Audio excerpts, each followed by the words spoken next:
들 귀한 찬양 감사합니다. 찬양한 대로 사는 은혜 있으시길 주님의 이름으로 축복합니다.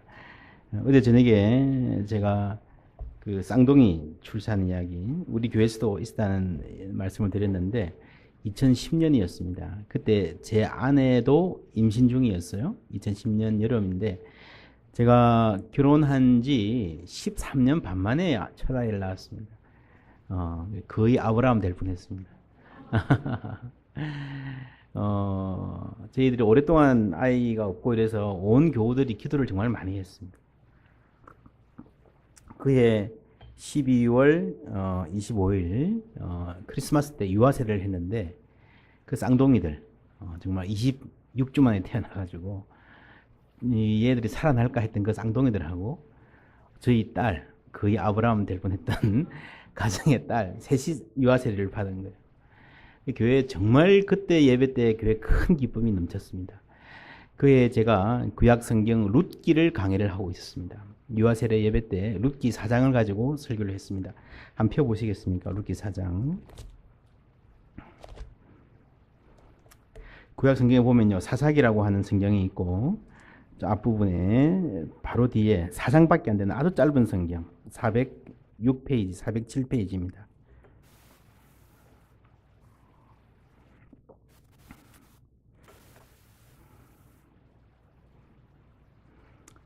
13절부터 15절까지 우리 다 같이 한번 읽어볼까요? 룻기 마지막 4장입니다. 시작.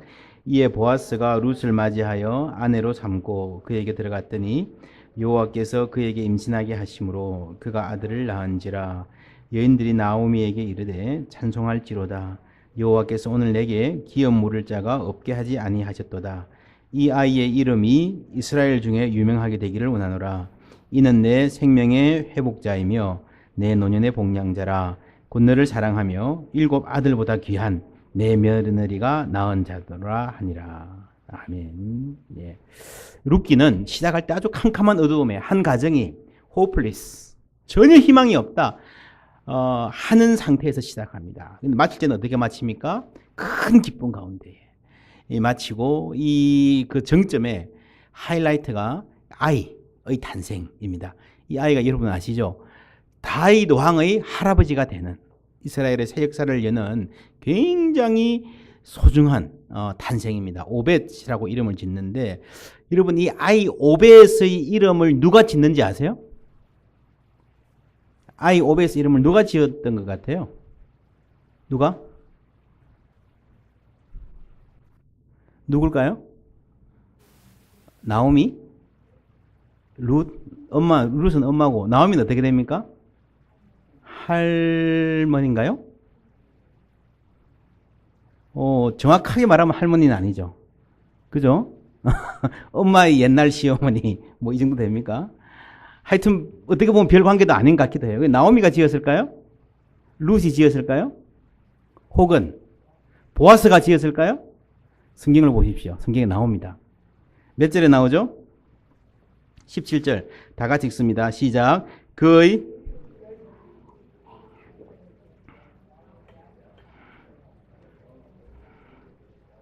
그는 다윗의 아버지인 이새의 아버지였더라. 이름을 누가 지어요? 이웃 여인들이 공동으로 짓습니다. 여러분 아셨습니까? 제가 많은 교회 다니면서 물어보는데요. 아는 분 한 명도 못 봤습니다. 지금. 성경에 있어요. 성경 수십 번 읽은 분도 모릅니다. 그냥 덮어놓고 물어보면 보아스가 지었을까? 룻이 지었을까? 나오미일까? 이 정도 나오지. 왜 모를까요? 그만큼 의외이기 때문에 그렇습니다. 여러분 옛날에는요. 이름은 다 남자들이 짓습니다. 아버지가 짓든지 할아버지가 짓든지. 한국도 그렇죠. 그죠? 대부분 남자들의 몫입니다. 룻이나 나오미가 지었다 해도 사실은 룻의 아들이나 마찬가지인 느낌으로 나오미의 아들이나 마찬가지인 느낌으로 지금 이야기를 하거든요. 룻은 또 이방 여인이니까 좀 이해가 되는데 이웃 여인들이 그것도 한 명이 아니고 같이 모여가지고 우리 이름 뭐 지을까 회의해가지고 이 아이 이름을 오벳이라 지었다는 거는요. 너무도 특이한 일이어서 상상을 잘 못합니다. 근데 이게 중요해요. 룻기의 결론 같은 이야기입니다. 이게 왜 중요한가 하는 게 구약 성경 룻기의 주제와 관련이 있습니다. 성경 공부를 해보면요. 주로 이제 자기의 상황에 따라서 은혜 받고 묵상하는 대목이 다 다릅니다. 싱글 자매들하고 성경 공부를 해보면요. 룻기를 공부하면 주로 보아스를 묵상합니다. 저에게도 주시옵소서.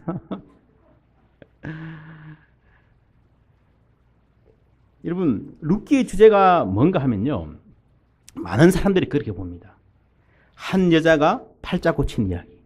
인생 역전 스토리. 그죠? 완전히 망했는데, 완전히 인생 다, 요즘 젊은 사람들 이생망 이런 말을 많이 하더라고요. 완전히 망했는데, 희망이 없는데, 어떻게 하나님이 도와주셔가지고 완전히 인생 대박난 이야기. 이렇게 보는데요. 그렇지 않습니다. 그렇지 않습니다. 그런 이야기는 한국 드라마에 많이 나오는 이야기입니다. 여러분 그런 드라마 많이 보시지 않습니까? 김수현 드라마. 그러니까 어떤 여자가 애인하고 뭐 이렇게 같이 있으면서 등록금 대주고 뭐 밥 해주고 뭐 다 챙겨주고 해가지고 남자를 성공시켜요. 그럼 어떡하죠? 남자는 부잣집 딸하고 결혼하느라고 갚버리죠. 막 옛날에 무슨 드라마 보니까 막 그 시원한가 막 방바닥 기고 막 이런 거 여러분 기억나십니까? 그 다음에 어떻게 돼요? 제부를 만나요, 이 여자가. 그 제부를 만나면 꼭 또 그 옛날 배신한 애인이 거기 직원이라든지 해서 앞에서 벌벌 떨면서 사모님하고 이제, 이런 이야기 여러분 보면 막 카타르시스가 막 되잖아요. 막 스트레스가 해소되잖아요. 룻기를 그렇게 읽어요. 인생 대박, 인생 역전, 남자 잘 만나서 팔자 고친 이야기. 근데 룻기의 주제는 그게 아닙니다. 그렇지 않습니다. 왜냐하면요. 여러분 마을에 훈남이 하나 있다 그럽시다. 근데 저 밖에서 온 근본도 모르는 어떤 여자가 그것도 돌싱이 돌싱이란 말 아십니까? 예. 요즘에는 한국에 이혼녀라는 말 잘 안 씁니다. 돌싱이라 그러더라고요. 돌싱이 그 남자를 채갔어요. 그럼 그 이웃 여인들이 좋아할까요? 안 좋아할까요? 좋아할 리가 없죠. 꼴보기 싫죠. 그런데 이 여자가 결혼을 해서 아이를 낳은 그 순간이 온 마을의 기쁨이 되었고 함께 이름을 지어줬다는 말은 무슨 말인가 하면요. 이게 개인의 인생이 대박난 역전 스토리가 아니라는 거예요. 이해가 되십니까? 이게 룻기의 주제와도 관련이 있습니다. 룻기의 주인공이 누군가도 관련이 있습니다. 룻기의 주인공은 누군가 하면은 룻도 아니고 나오미도 아니고 보아스도 아닙니다. 룻기의 주인공은 베들레헴이라는 마을입니다. 한 가족이 자기 집을 떠나서 완전히 여러분 아버지 두 아들 다 죽었어요. 남은 여자 셋이 하나는 돌아가고 둘이서 여러분 고대 사회에서 요즘도 그렇지만 남자가 없는 집안에서 삶을 이어간다는 것은 생계를 이어간다는 것은 너무도 혹독한 일이었습니다. 너무도 잔인하리만큼 고통스러운 일이었습니다. 베들레헴이란 마을에 왔어요. 세상에 희망이 전혀 없다. 우리는 끝이다라고 하는 이 가정이 이 마을에 도착했을 때에 그때가 보리 추수 시기였습니다. 여러분 구약의 율법에 보면요. 추수를 할 때에 추수를 다 베지 말고 모퉁이는 남겨두라는 말이 나와요.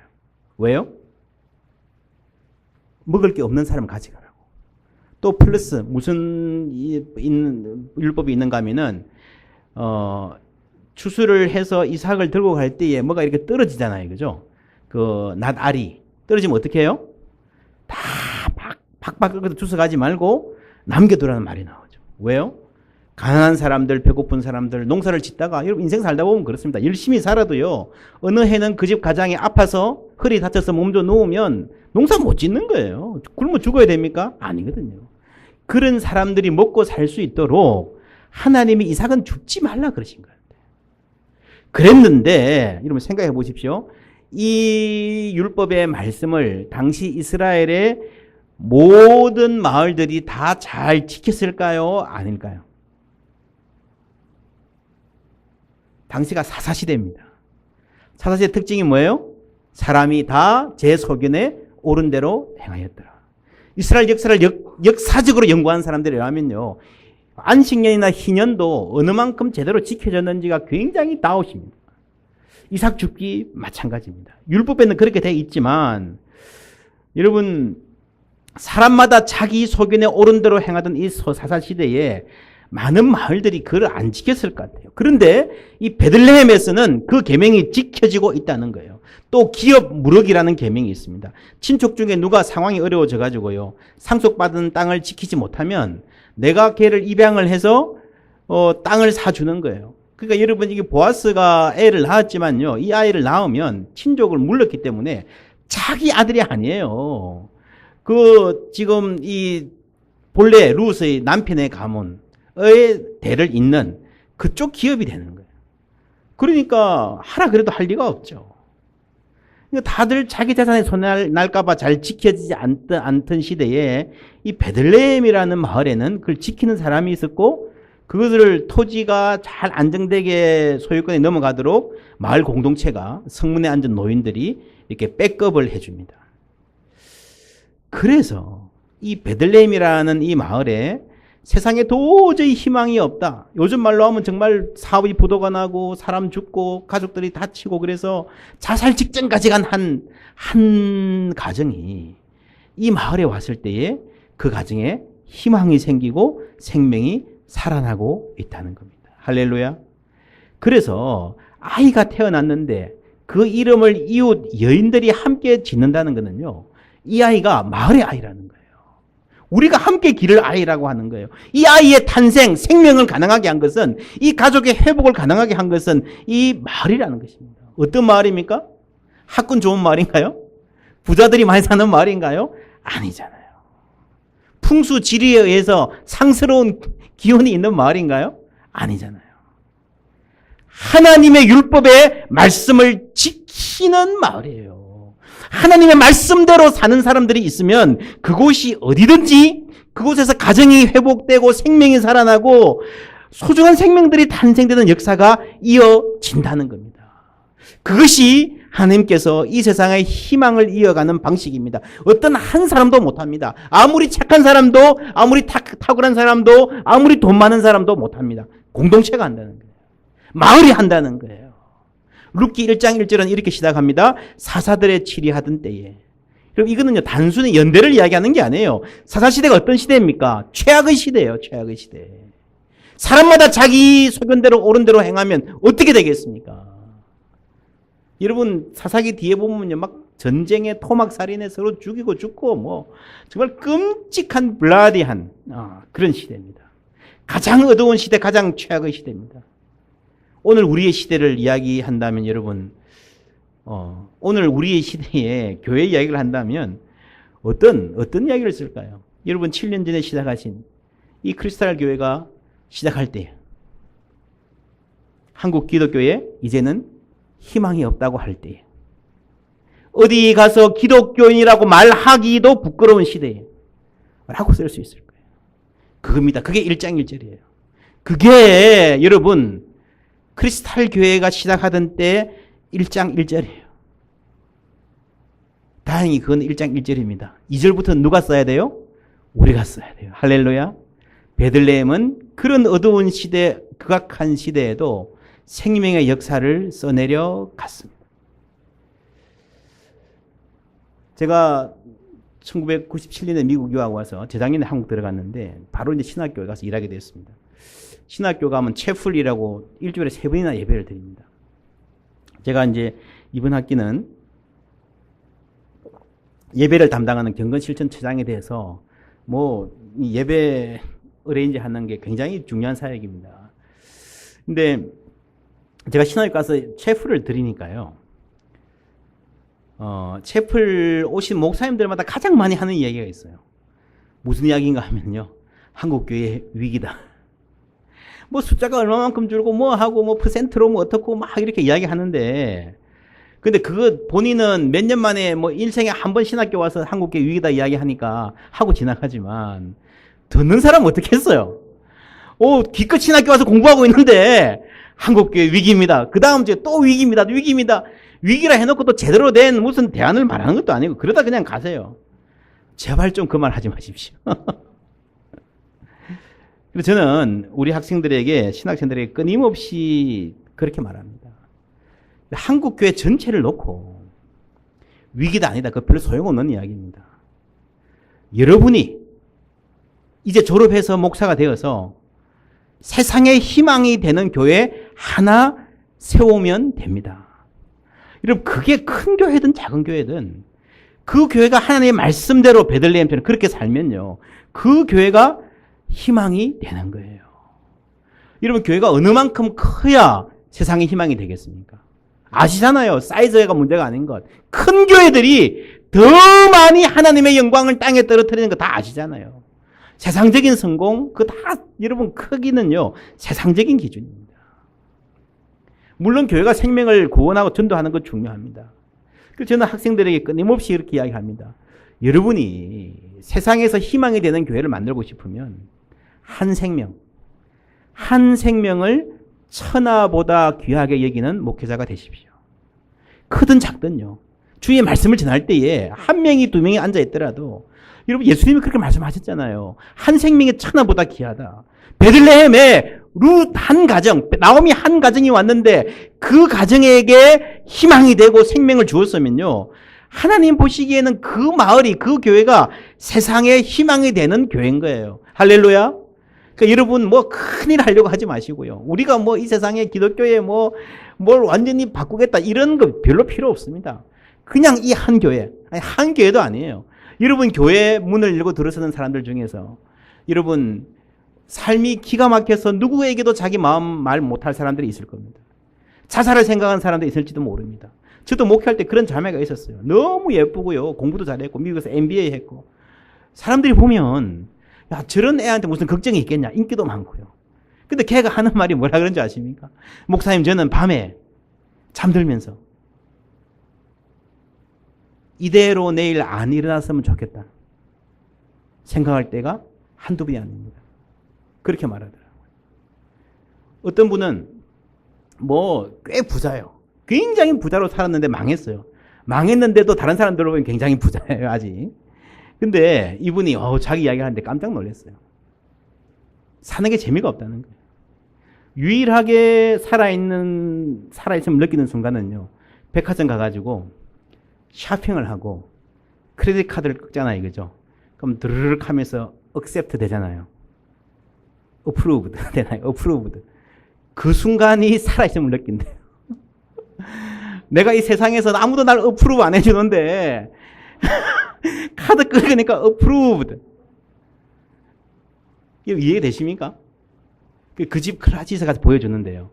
그렇게 쇼핑을 해와가지고 모자도 사고 신발도 사고 옷도 사고 핸드백도 사가지고요, 쇼핑백도 뜯어보지 않고 쌓여있는 그런 사람이 있더라고요. 여러분, 참 세상에 아픈 사람, 힘든 사람 많습니다. 반대로 영주권이 없어서, 직업이 없어서, 아이들 학교 보낼 수 없어서 말은 안 해도요, 여러분, 이 지역에도, 이 애틀랜타 지역에도 얼마나 많이 있는지 모릅니다. 하나님이 왜 이 교회를 세우셨습니까? 나오미의 가정 같은, 우리 가정에는 희망이 없다, 내 삶은 이제 끝이다라고 생각하는 사람들도 예수만 만나면 그 삶이 바뀔 수 있다는 것을 누가 보여줘야 돼요? 교회가 보여줘야 돼요. 그래서 여러분, 큰 교회 하려고 생각하지 마시고요, 한 생명을 천하보다 귀하게 여기는 교회 되시기를 주님의 이름으로 축원합니다. 그럴 때 때가 되면 하나님이 택한 영혼들을 보내주시는 거예요. 한 영혼이 예수 제대로 믿으면요, 그 영혼의 열매가, 그 삶의 열매가 얼마나 아름답게 바뀔지 모릅니다. 예수님이 그러셨잖아요. 양 한 마리를 위해서 목숨을 거는 분이 예수님이거든요. 목사님뿐만 아니라 우리 모든 성도들이 양 한 마리를 위해서 목숨을 거는 목자의 심정을 닮아야 되는 줄 믿습니다.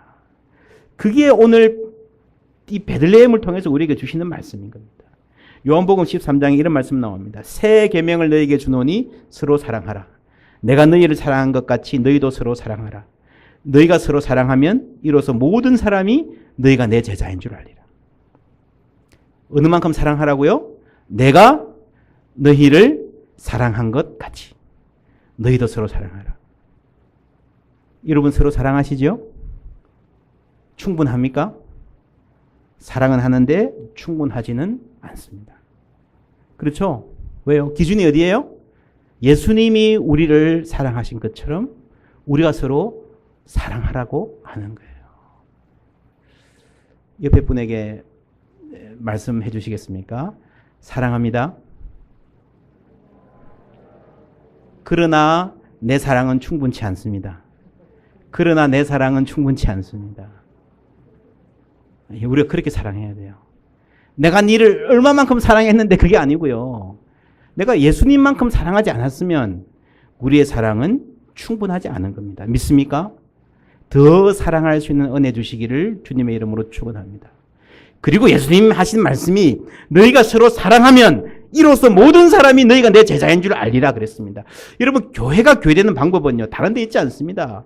교회를 잘 알리는 것도 중요하고 전략도 중요하지만요, 교회가 생명력을 유지하는 가장 중요한 전략이라면 그게 뭔가 하면 서로 사랑하는 거예요. 그것밖에 없습니다. 너희가 서로 사랑하면 세상 모든 사람들이 너희가 내 제자인 줄 알리라. 여러분, 교회 다니다 보면요, 좀 들떨어진 사람도 있고, 저 사람은 왜 저런 태도야 하는 사람도 있고, 잘못 신앙생활 하는 사람도 있어요. 그런 사람도 사랑해야 되겠죠. 그게 교회입니다.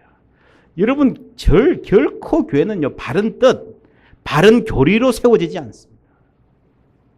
바른 교리로 세워질 것 같으면 하나님께서 내가 첫날에 이야기했죠. 저 위에서 바른 지식만 던져주면 되지. 그렇지 않잖아요. 예수님이 직접 세상에 오셔서 사랑이 뭔지를 몸으로 보여주신 거예요. 너희가 서로 사랑하면 세상 모든 사람들이 너희가 내 제자인 줄 알리라. 여러분, 이 교회가 어떤 교회 되기를 바라십니까? 내 기준이 아니고요. 하나님의 기준으로. 하나님의 기준은 하나뿐이에요. 너희가 서로 사랑하면. 할렐루야. 어느 만큼? 예수님이 우리를 사랑하신 만큼 서로 사랑하는 거예요. 이 계명 앞에서 자신을 내려놓을 줄 알아야 됩니다. 자신을 죽일 줄 알아야 됩니다. 여러분, 그런 이야기가 있어요. 어느 마을에 아주 아름다운 연못이 있었어요. 개구리 한 마리와 이 새 두 마리가 아주 재밌게 살았어요. 그런데 올해처럼 막 더운 해에 햇볕이 쨍쨍 쬐고 가무니까 연못이 말라가요. 어떻게 해야 돼? 이사 가야 돼요. 새는 날아가면 되는데 개구리는 못 날아가잖아요. 어떡하냐 고민하다가 개구리가 깨를 냈어요. 막대기를 하나 주고요. 막대기를 새들이 둘이 무는 거예요, 이렇게. 개구리가 중간에 물었어. 그래서 이제 저쪽에 물이 많은 데로 이제 이렇게 이사를 가는 거예요. 가는데 동네 사람들이 봐요. 보고, 야, 너무 재밌거든. 멋지거든.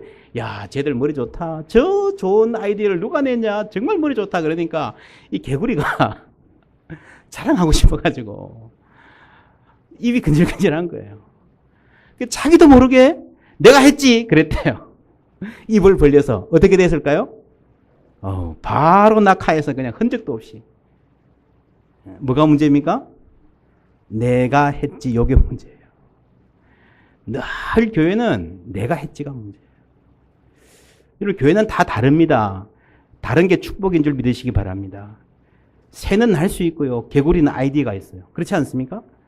똑같을 필요가 없습니다. 똑같으면 보링해요. 똑같으면 할 수 있는 일이 별로 없습니다. 우리가 다 생각도 다르고 은사도 다르고 낼 수 있는 시간도 다르기 때문에 교회가 다이내믹한 거예요.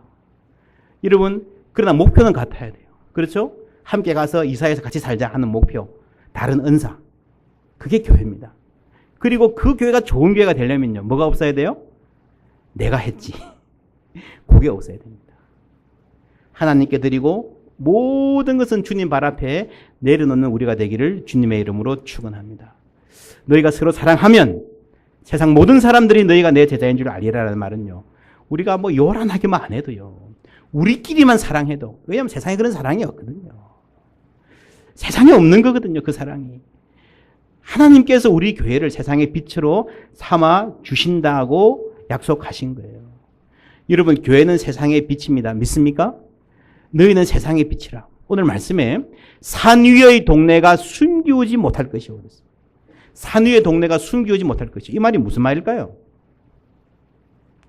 너희가 세상의 빛이라고 할 때 그 빛이 어떤 빛입니까? 이거는 여기가 교회 건물이다라는 걸 보여주기 위해서 세운 네온사인 십자가 불빛이 아니죠. 산 위에 동네가 있으면요.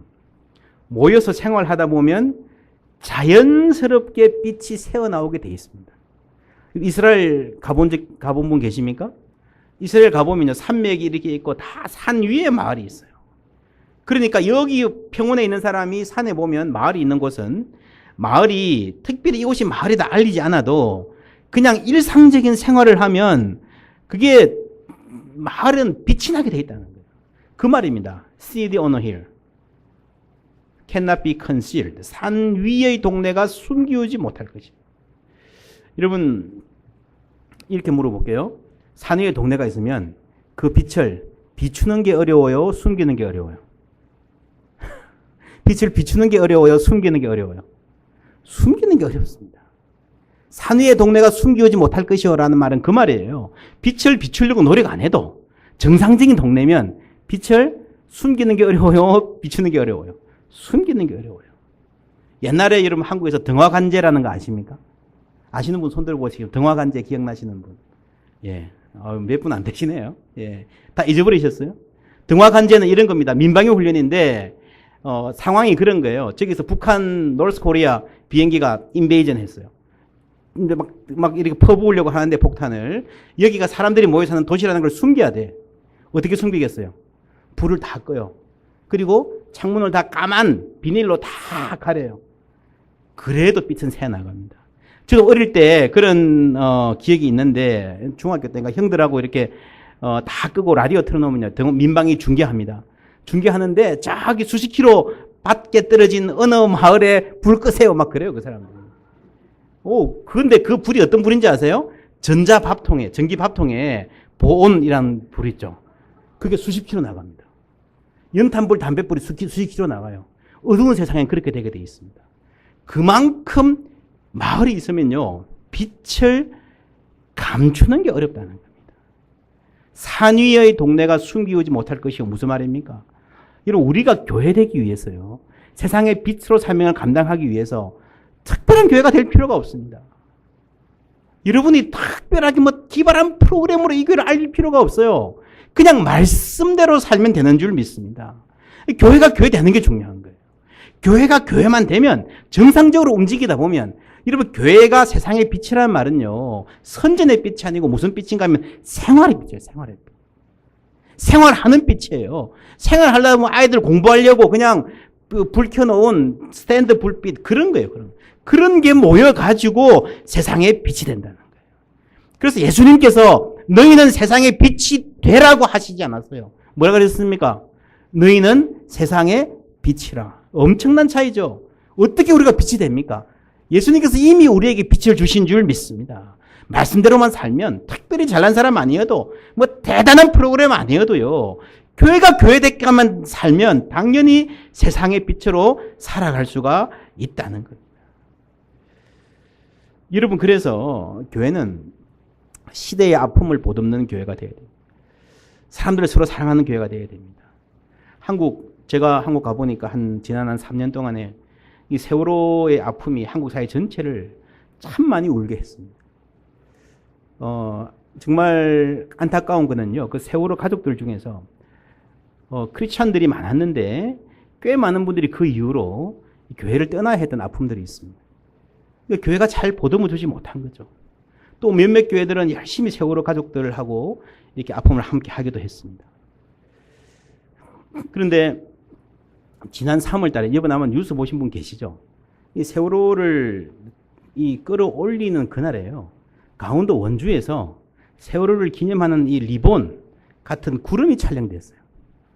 처음에 사람들이 조작이다 그랬습니다. 그런데 여기저기서 다수의 사람들이 다른 각도에서 촬영을 했어요. 여러분 그 사진 보시면요 굉장히 선명합니다. 저는 깜짝 놀랐습니다. 여러분 그렇지 않습니까? 어떻게 이런 게 어떻게 가능할까? 그것도 세월호가 3년 동안 물 안에 있다가 떠오르는 그날의 하늘에 그런 구름이 생긴다고 볼 때예요. 모르겠어요. 저는 이걸 갖고 봐라 하나님이 살아계신다라고 말하고 싶지는 않습니다.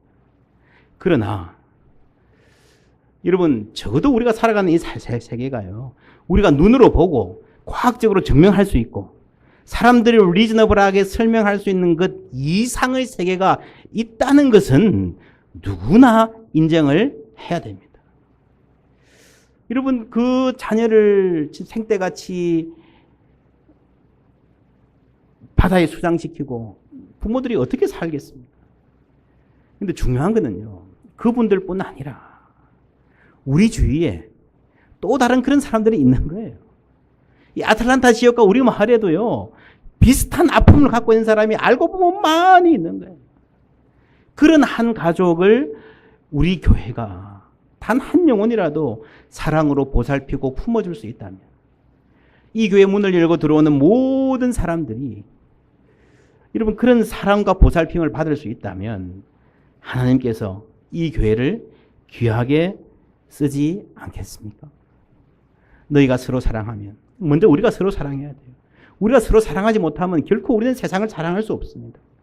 우리 안에 그 사랑이 충만해서 이 교회에 들어오는 모든 사람들이 너희가 내 제자인 줄 알리라. 너희가 교회 건물을 멋지게 지으면 여러분 참 수고하셨습니다. 저도 이 교회 건물 참 마음에 드는데 너무 감사한 일인데, 그런데 그게 조건이 아니에요. 여러분 아시잖아요. 교회 건물 잘 지어놓고 싸우는 교회들 많잖아요. 너희 교회 찬양이 멋지면 아닙니다. 너희 교회 목회자가 설교를 잘하면 미안하지만 그것도 아니에요.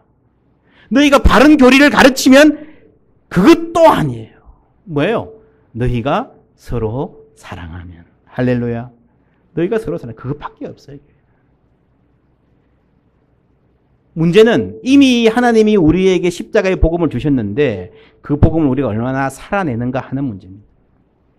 예수님 말씀하셨어요. 너희 중에 누가 아들이 떡을 달라 하면 돌을 줄 사람이 있겠느냐.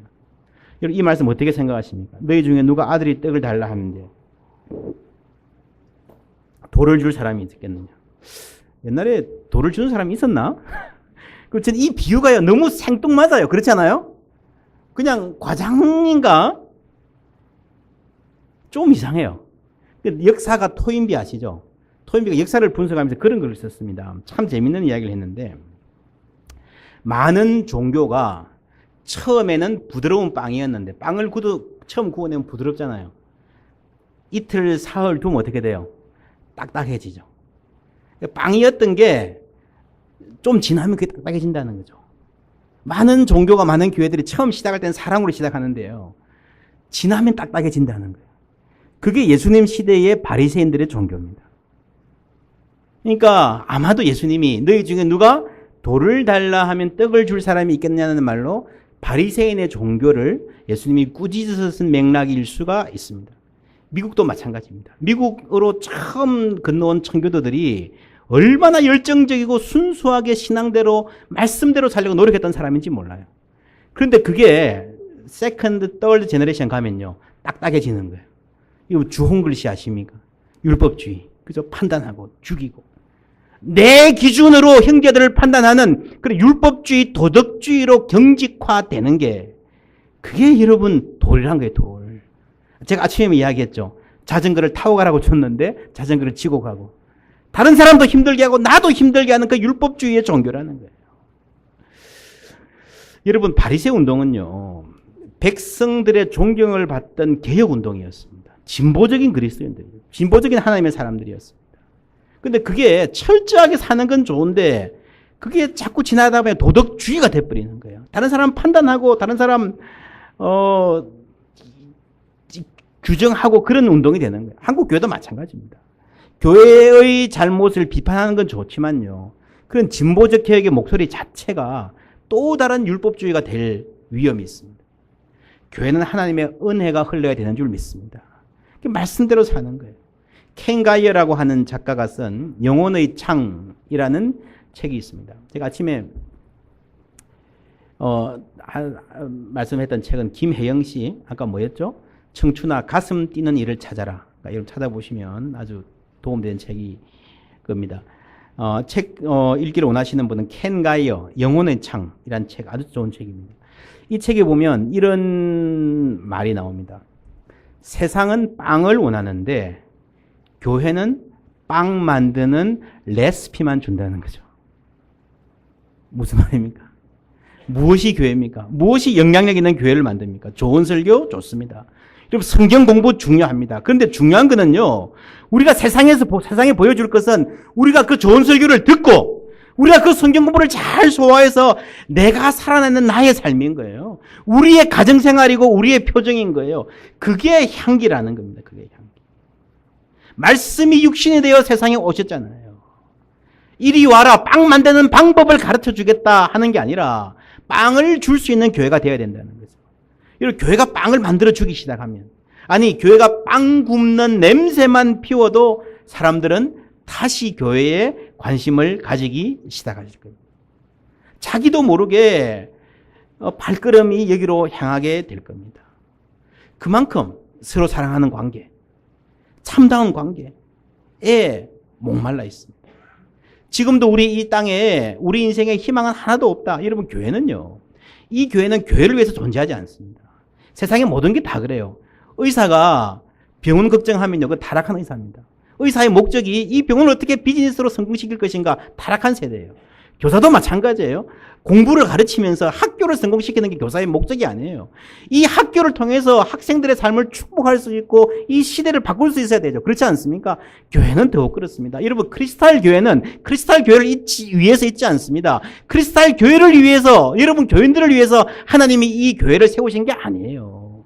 이 땅의 빛과 소금의 역할을 해서 이 땅을 구원하는 교회가 되라고 하나님이 우리에게 이렇게 좋은 교회를 허락하신 줄 믿습니다. 세상 모든 사람을 사랑해야 되지만 특별히 이 땅에서 가슴이 무너지는 사람들, 하나님이 아니면 도저히 삶에 희망이 없다고 하는 또 다른 세월호 같은 그런 부모들, 그런 사람들을 여기서 환영할 수 있어요. 그래야 교회가 다시 세상의 희망이 될 줄 믿습니다. 한 가정, 한 영혼이 천하보다 귀하다는 것, 여러분 잊지 마시길 바랍니다. 제가 몇 해 전에 이 미국 살다가 한국 가니까요, 한국 TV를 켰는데 이런 이야기를 하더라고요. 누가 토크쇼 뭐 아침에 무슨 이야기였나? 지하철을 탔는데 지하철에서 말쑥하게 차려입은 아주 핸섬한 신사 하나가 중간에 일어나가지고요, 이런 말을 하더래요. 여러분, 플라스틱에 털난 거 보셨습니까? 뭐예요? 칫솔. 네, 맞습니다. 칫솔입니다. 제가 오늘 칫솔을 들고 여기 나왔는데 여기서도 팔고 저기서도 파는 칫솔이 여기서 팔릴까요? 저도 그게 궁금합니다. 이러더라고요. 이게 국산일까요? 외국산일까요? 여기 보니까 Made in China라고 되어 있네요. 맞습니다. 싼 거죠. 이러니까요, 성객들이 막 웃음을 참느라고 킥킥킥 거리는 거예요. 여기서.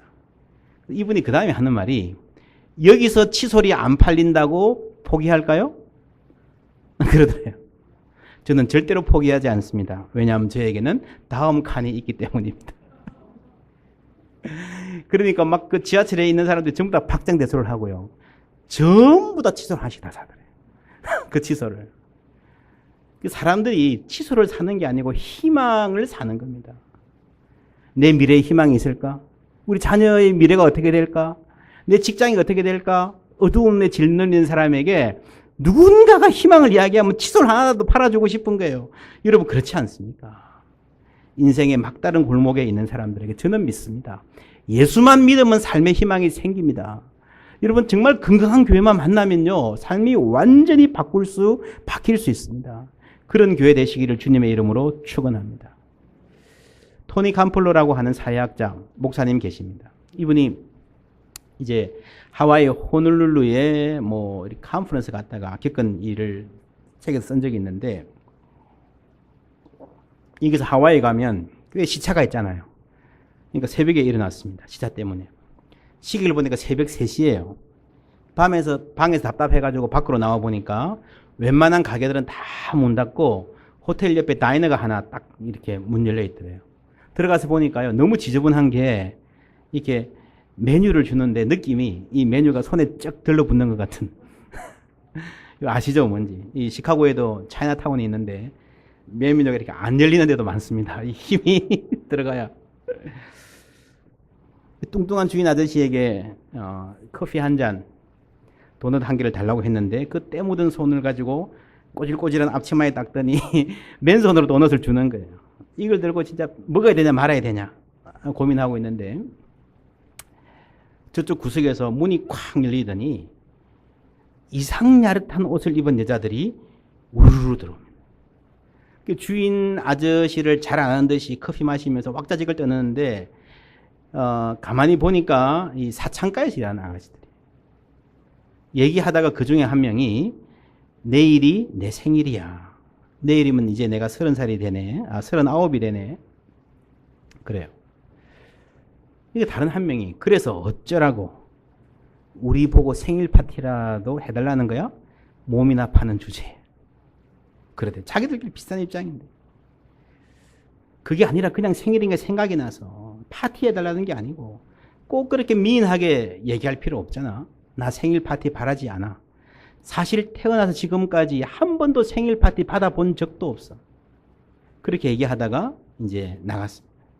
이 토니 캄플로가 갑자기 어떤 생각이 떠올라서 그 주인 아저씨에게 아저씨 금방 저 아가씨들 여기에 매일 옵니까?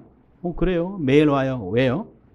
저쪽에 앉아있던 아가씨 말이죠. 아그네스요. 네. 내일이 그 아가씨 생일이라 그러네요. 우리 여기서 내일 아그네스 생일 파티를 해주는 게 어때요? 그 말 하니까 그 우락부락한 아저씨 얼굴이 갑자기 소년처럼 해피하게 바뀌더래요. That's a great idea. 연발하면서 이제 토니 캄플로가 그럼 내가 내일 새벽 2시 반에 여기 와서 장식 데코레이션 하겠습니다. 케이크도 사올게요. 그러니까 그 아저씨가 무슨 소리입니까? 케이크는 제가 만듭니다. It's on me.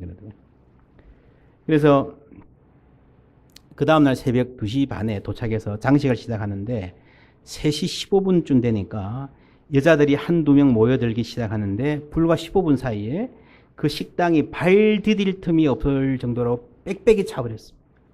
그러니까 하룻밤 사이에요. 입에서 입으로 소문이 전해져 가지고 아마 그날 호놀룰루에 있는 사창가 아가씨들은 거의 다 오지 않았나 할 정도로 꽉 찼대요. 3시 반에 아그네스가 들어서자 우레와 같은 박수 소리가 들렸고 아그네스는 이제 처음 생일 케이크를 이제 받아 들고 촛불을 끄는 거예요. 나이프를 들고 자르라 그러니까요. 이렇게 들고 못 잘라요. 그리고 식당 주인 해리한테 말합니다. 죄송합니다. 정말 죄송한데 여러분이 이 케이크를 오늘 당장 먹지 않아도 된다면 제가 이걸 집에 들고 가가지고 하루만 갖고 있다. 가져오면 안 되겠습니까? 떨리는 목소리로 말하는 거예요. 여러분 이해가 되지 않습니까? 생애 첫 생일 케이크인데. 해리가 그렇게 해라고 대답하자 이 아그네스가 신이 나가지고 그대로 확 나가버렸어요. 생일 파티를 왔다가 케이크도 못 먹고 나머지는 다 남은 거예요. 근데 아그네스가 나가는 순간에 신기하게도 장내가 쥐 죽은 듯이 조용해졌습니다. 아무도 아무 말도 하지 않습니다. 세상에서 정말 시끄럽기로 입이 거칠기로 둘째가라면 서울 사람들이 빽빽이 모였는데 너무 조용해진 거예요. 이때 토니 캠플로의 마음에 어떤 생각이 떠올랐습니다. 입을 열어 말합니다. 우리 함께 기도할까요? 모두 눈을 감고 이 아그네스를 위해서, 그 구원을 위해서, 그 삶을 위해서, 또 여기 모인 다른 사람들을 위해서 이 토니 캠플로가 간절히 기도했습니다. 기도 마치고 눈을 뜨니까요. 식당 주인 해리가 아주 불만스러운 목소리로 말합니다. 아니 당신 목사라고 말 안 했잖아. 막 속았다는 듯이요. 당신 도대체 어떤 교회에 속해 있어? 라고 따지듯이 물어보는 거예요. 그리고 갑자기 공격적인 말이 나오니까 당황해가지고요. 할 말이 없는데 자기도 모르게 이렇게 말했대요. 사창가 아가씨에게 새벽 3시 반에 생일 파티를 열어줄 수 있는 그런 교회에 속해 있어. 이렇게 말했대요. 이 해리가 하는 말이 거짓말 마시오. 만약 그런 교회가 있다면 내가 지금 당장 그 교회에 나갈 거예요. 그렇게 얘기하더래요. 여러분 그런 교회가 있다면 내가 지금이라도 당장 그 교회에 나갈 거예요. 이것이 어찌 해리만의 생각이겠습니까?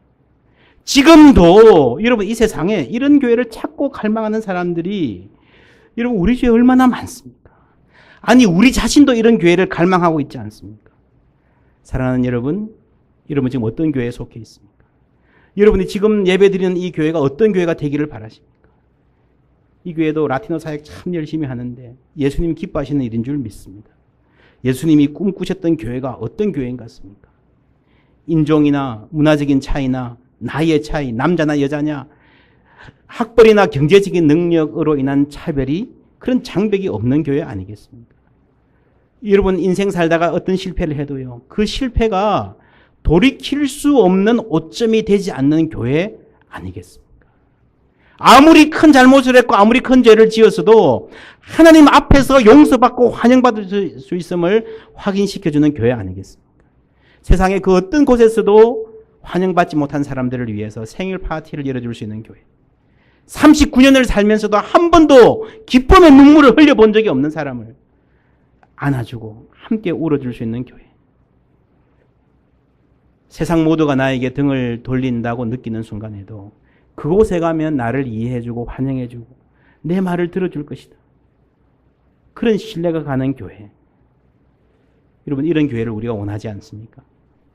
이런 교회를 위해서 예수 그리스도께서 십자가에 달려 돌아가시지 않으셨습니까? 이런 교회를 꿈꾸셨기 때문에 우리 주님 세상에 계실 때에 세리와 죄인의 친구라고 손가락질 받지 않으셨습니까? 사랑하는 여러분, 우리 모두 이런 소망을 함께 가지십시다. 시대가 어둡다고 합니다. 우리가 할 일은요, 한 교회 잘 세우는 거예요. 그러기 위해서 한 영혼을 예수님처럼 사랑하는 거예요. 여러분, 예수 믿는 거는요, 예수님을 내 마음에 모시는 겁니다. 내 마음에 주인으로 모시는 겁니다. 그래서 예수님이 사랑하신 사람 나도 사랑하고, 예수님이 귀하게 여기는 사람 나도 귀하게 여기는 거예요. 여러분, 그게 신앙생활입니다. 세상이 좋아하고 세상이 존중하고 세상이 몰리는 그곳에 우리의 시선이 아니라 예수님이 관심 가지는데 우리도 관심 가지고요. 예수님이 눈물 흘리는 대목에서 우리도 눈물 흘리고요. 하나님의 마음이 깨어지는 곳에 내 마음이 깨어지는 사람. 그런 사람을 하나님이 쓰실 줄 믿습니다. 세리와 죄인의 친구셨지 않습니까? 그럴 때에 우리에게도 하나님께서 이 세상 무엇을 가지고도 만들어낼 수 없는 아름다운 삶, 깊은 만족, 나의 열등감과 나의 불만에 짓눌려 사는 삶이 아니라 그래서 훌쩍 뛰어넘어서 예수 그리스도를 전하고 세상에 진정한 기쁨이라는 게 있음을 보여주는 그런 삶을 살게 해주실 줄 믿습니다. 그 옛날 베들레헴이 그랬습니다. 모두가 다 어두운 시대, 자기 소견대로 자기 마음대로 살던 시대에 하나님의 말씀 붙들고 말씀대로 사니까요. 특별히 훌륭한 사람 아니에요. 잘난 사람 아니에요.